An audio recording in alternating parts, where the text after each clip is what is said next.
Assalamualaikum warahmatullahi wabarakatuh. A'udzu billahi minasyaitonir rajim. Bismillahirrahmanirrahim. Alhamdulillahilladzi hadana li hada wa ma kunna linahtadiya laula an hadanallah. Assalatu wassalamu ala asyrafil anbiya'i wal mursalin wa ala alihi wa ashabi ajma'in, amma ba'du. Sahabat TH yang dimuliakan Allah serta para pemirsa dimanapun berada, syukur alhamdulillah kita panjatkan kehadirat Allah subhanahu wa ta'ala. Syukur bil lisan biqaulina alhamdulillahi rabbil alamin. Salawat dan salam kita haturkan kepada Nabiullah wa Rasulullah Sayyidina wa Habibina wa Syafi'ina wa Qurrata A'yunina Muhammadin sallallahu alaihi wasallam. Mudah-mudahan kita semuanya termasuk dan tergolong umatnya yang besok di hari kiamat akan mendapatkan syafaatnya yang disebut dengan syafaatul uzma. Amin ya rabbal alamin. Sahabat TH dan para pemirsa yang dimuliakan Allah, dalam kesempatan kali ini Ramadan yang penuh barokah, Ramadan yang penuh maghfirah, penuh ampunan Allah subhanahu wa ta'ala. Tentu kita bersyukur yang tidak henti-hentinya karena kita diberikan umur panjang oleh Allah subhanahu wa ta'ala dapat memperoleh Ramadan kembali di tahun ini. Mudah-mudahan Ramadan tahun ini kita dapat menunaikan puasa sampai amin, amin ya rabbal alamin. Para pemirsa yang dimuliakan Allah, pada kesempatan pertemuan hari ini kita akan membahas kenapa Allah subhanahu wa ta'ala mensyariatkan puasa Ramadan. Dalam hal ini kita merujuk kepada firman Allah juga di surat Al-Baqarah 183. A'udzu billahi minasyaitonir rajim. Ya ayyuhalladzina amanu kutiba alaikumusyamu kama kutiba alal ladzina min qablikum la'allakum tattaqun. Wahai orang-orang yang beriman, diwajibkan atas kamu sekalian dan berpuasa Ramadan, dan juga diwajibkan bagi orang-orang yang sebelum kamu, sebagaimana diwajibkan orang-orang sebelum kamu, agar supaya kamu menjadi orang yang bertakwa. Jadi jelas dalam ayat ini ending daripada puasa atau tujuan daripada akhir puasa adalah agar supaya kita semuanya atau orang yang berpuasa menjadi pribadi-pribadi yang muttaqin, menjadi pribadi yang bertakwa kepada Allah subhanahu wa ta'ala. Arti takwa secara sederhana sebagaimana yang sering disampaikan oleh para khotib ketika kita melaksanakan ibadah Jum'ah, yaitu imtisalu bi awamirihi wajtinabu an-nawahi.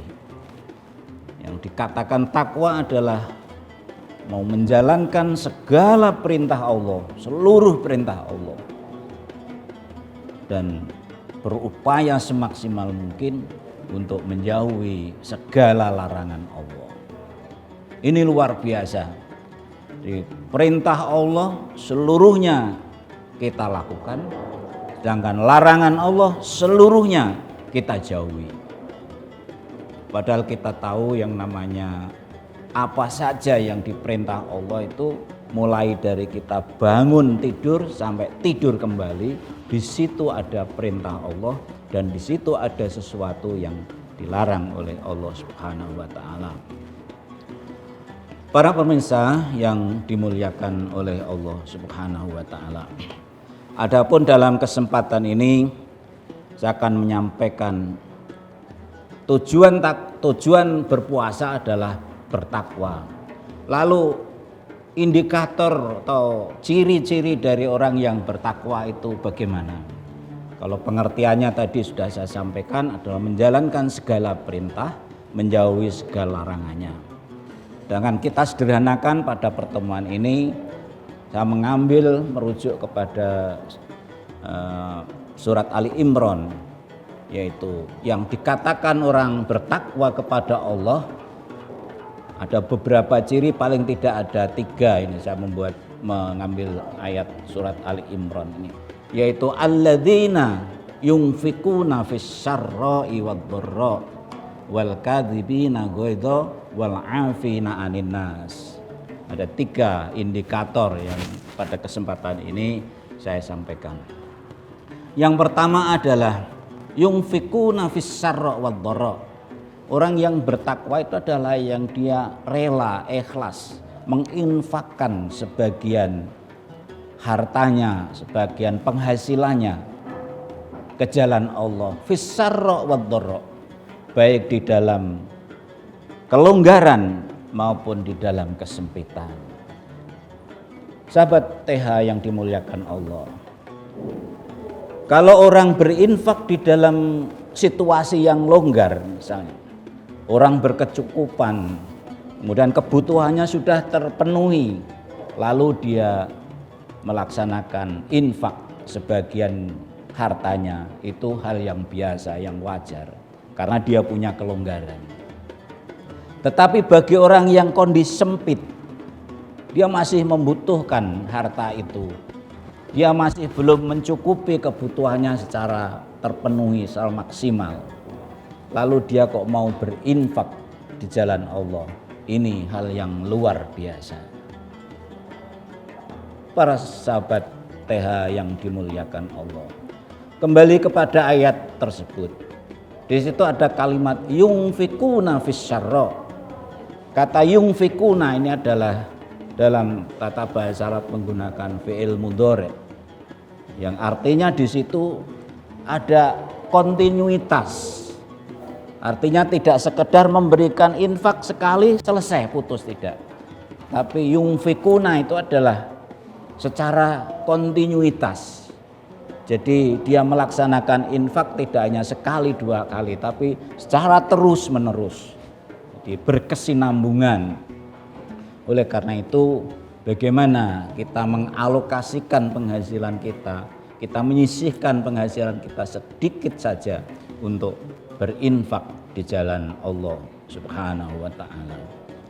Di ayat lain Allah mengumpamakan orang-orang yang berinfak di jalan Allah, alladzina yunfikuna fi sabilillahi kamasali habbatin ambatat sab'a sanabila fi kulli sumbulatin mi'atu habbah wallahu yudha'ifu liman yasha.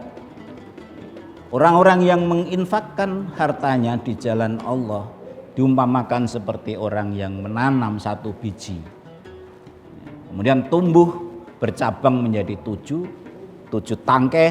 Setiap tangkai dia akan berbuah sebanyak 100 buah. Kemudian Allah masih yudha'ifu liman yasha, melipat gandakan, berlipat-lipat. Jadi bayangkan satu biji tumbuh menjadi 7 cabang, 1 cabang berbuah menjadi 100 masih dilipat gandakan. Berapa hasil yang kita peroleh? Jadi misalnya kita berinfak 1.000 rupiah, maka akan menjadi 7.000 dikalikan 100 masih dilipat gandakan oleh Allah Subhanahu wa ta'ala. Sahabat TH dan para pemirsa yang dimuliakan Allah, mudah-mudahan dalam kesempatan ini kita diberi kelonggaran oleh Allah Subhanahu wa ta'ala. Seberapapun kita mampu menyisihkan harta kita atau penghasilan kita untuk berinfak pada di jalan Allah Subhanahu wa ta'ala untuk agama kita. Ada sebuah kisah seorang sahabat Rasul yang sangat masyhur dan sangat terkenal, yaitu Sayyidina Abu Bakar As-Siddiq. Ketika terjadi perang Tabuk, karena Rasul Islam waktu itu kekurangan dana untuk melaksanakan kegiatan perang Tabuk, maka Rasul menganjurkan kepada para sahabatnya untuk mengumpulkan dana untuk biaya pada waktu itu. Abu Bakar dengan ikhlas, dengan sukarela seluruh hartanya diserahkan untuk kepentingan agama, untuk kepentingan agama. Luar biasa ini. Ini mungkin tidak ada di kita. Ini hanya mungkin di Abu Bakar dan sahabat-sahabat Nabi tempo dulu. Sampai Rasulullah menegur kepada Abu Bakar, wahai Abu Bakar, lalu apa yang Anda tinggalkan di rumahmu? Kan kamu punya keluarga. Apa jawab Abu Bakar luar biasa? Yang saya tinggalkan wahai Rasulullah adalah Allah wa Rasuluh. Allah dan Rasulnya. Ini luar biasa Abu Bakar. Dia sangat meyakini bahwa ketika Allah masih ada di keyakinan kita dan dia masih yakin adanya Allah dan Rasulnya, maka Allah lah zat yang paling kaya, zat yang paling pemberi rezeki. Dengan keyakinan itu, maka Abu Bakar tidak ragu-ragu untuk menyerahkan seluruh hartanya untuk kepentingan agama. Sahabat TH dan para pemirsa yang dimuliakan Allah, ini yang pertama, yungfikuna fis-sarra wad dharra. Lalu yang kedua, wal kadzibina anin nas, wal kadzibinal ghaidha, wal kadzibinal ghaidha. Orang yang bertakwa yang kedua adalah mampu menahan emosinya. Setiap orang pasti punya emosi, pasti. Tidak ada orang yang tidak emosi. Setiap orang pasti punya amarah. Tapi bagaimana seseorang itu dapat mengendalikan emosionalnya, dapat mengelola emosional, sehingga dia punya kecerdasan di dalam mengelola emosional. Jadi ada kecerdasan, tidak hanya kecerdasan IQ, tapi juga ada kecerdasan emosi, ya, mampu mengelola emosionalnya. Sahabat TH dan para pemirsa yang dimuliakan oleh Allah Subhanahu wa taala. Di dalam agama Islam ada beberapa cara yang diajarkan oleh Rasulullah Shallallahu Alaihi Wasallam bagaimana kita supaya bisa mengendalikan emosional kita, supaya tidak marah-marah terus. Yang pertama, selalu ingat kepada Allah atau zikir kepada Allah. Ala bidzikrillah tatmainul qulub. Karena pada prinsipnya atau pada dasarnya zikir, mengingat kepada Allah itu dapat menenangkan jiwa kita. Kenapa demikian? Karena ketika kita mengingat kepada Allah Subhanahu wa taala, mengingat akan sifat-sifat Allah. Allah punya sifat Ar-Rahman Ar-Rahim. Allah punya sifat kasih dan sayang kepada seluruh makhluknya, seluruh hambanya. Allah punya sifat Ghafur, pemaaf. Allah punya sifat Al-Afu, pemberi maaf, ya, menghapuskan kesalahan. Maka kita ketika berzikir kepada Allah, maka emosi kita itu akan mereda gitu. Yang kedua, berwudu. Ketika kita bermarah-marah, itu secara fisik darah kita naik, panas. Wajah kita panas, pikiran kita panas. Nah, ketika kita basuh dengan air wudu, maka air wudu itu masuk di pori-pori kita, menyegarkan sehingga wajah menjadi adem, menjadi tenang lagi, dan insya Allah marah itu bisa terkendali. Ini yang kedua, ya. Berzikir, berwudu, ya. Kemudian apa? Secara fisik rubah posisi kalian. Rubah posisi kita ketika kita marah. Kalau kita marah, kita sedang berdiri, maka rubah kita duduk. Kalau kita sedang duduk, mungkin kita tiduran. Sehingga dengan merubah posisi ini, kita menjadi tidak menggebu-gebu marah kita. Contoh misalnya,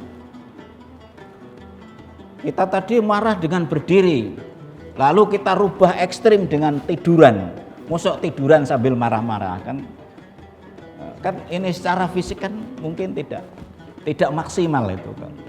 Ya, inilah cara merubah, cara mengendalikan emosi kita. Kemudian yang keempat, diam. Lebih baik diam daripada berkata-kata. Ya. Diam. Pokoknya tahan. Jangan mengeluarkan kata-kata apa-apa. Tapi ini berat sekali ya. Falyakul khairan aw liyasmut.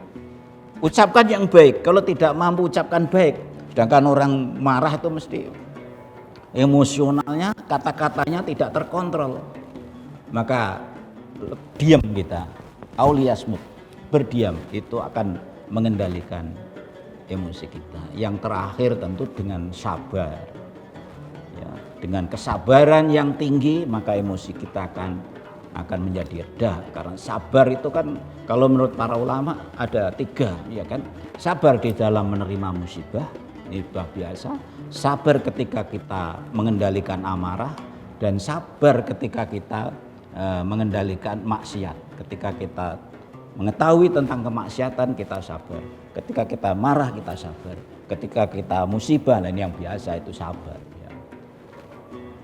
Kemudian yang ketiga, ciri orang yang bertakwa kepada Allah Subhanahu wa taala adalah wal afina 'anin nas, memberikan maaf kepada orang yang melakukan kesalahan kepada kita.